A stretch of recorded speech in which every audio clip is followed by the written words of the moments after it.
और देखिए, आजकल भारत दुनिया में ऐसा बहुत कुछ कर रहा है जिससे चीन जल भुनकर खाक हो रहा है। समंदर में भारत की नौसेना का शौर्य भी चीन को बेचैन कर रहा है। जिस तरह भारतीय नौसेना ने MV रुएन जहाज को समुद्री लुटेरों से बचाया और 35 लुटेरों को सरेंडर के लिए मजबूर कर दिया। दुनिया में भारत की धाक जम गई है और बुल्गारिया की उप प्रधानमंत्री ने तो अपने देश के 7 नागरिकों को बचाने के लिए बाकायदा भारतीय नौसेना को धन्यवाद भी दिया है। और इसका जो जवाब विदेश मंत्री S जयशंकर ने दिया, उसकी हर तरफ चर्चा हो रही है। समंदर में भारत की नौसेना का दम, समुद्री लुटेरों के सामने भारतीय वायुसेना का पराक्रम,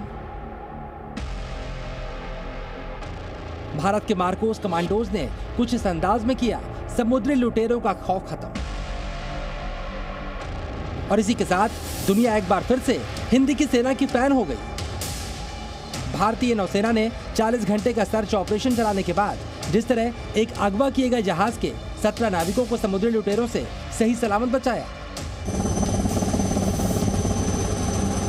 जिस तरह भारतीय सेना के कमांडोज के सामने 35 सोमालियाई लुटेरों ने समर्पण कर दिया, उसके बाद दुनिया भर में भारतीय नौसेना की जय जयकार हो रही है और भारतीय नौसेना के इस धाक से चीन का दिल जल रहा है। एक तरफ जिन देशों के नाविकों को भारतीय नौसेना ने लुटेरों से बचाया वो भारत का धन्यवाद करते नहीं थक रहे, दूसरी तरफ दुनिया की सबसे बड़ी नौसेना रखने का दावा करने वाले चीन की निष्क्रियता से उस पर सवाल खड़े हो रहे हैं।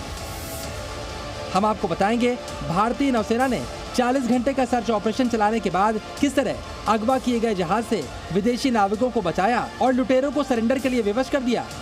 लेकिन पहले जानिए भारतीय नौसेना ने किस देश के कितने नागरिकों को बचाया और दुनिया में इसका क्या असर दिखाई दे रहा है। भारतीय नौसेना ने जिस जहाज MV रुएन को लुटेरों के चंगुल से छुड़ाया उसमें 9 नागरिक म्यांमार के, 7 बुल्गारिया के और 1 नागरिक अंगोला का था। जाहिर सी बात है इन देशों के लिए अपने लोगों को लुटेरों के कब्जे से छुड़ाना बहुत मुश्किल था, लेकिन जब मित्र भारत ने यह कारनामा कर दिखाया तो दिल खोलकर शुक्रिया अदा किया जा रहा है।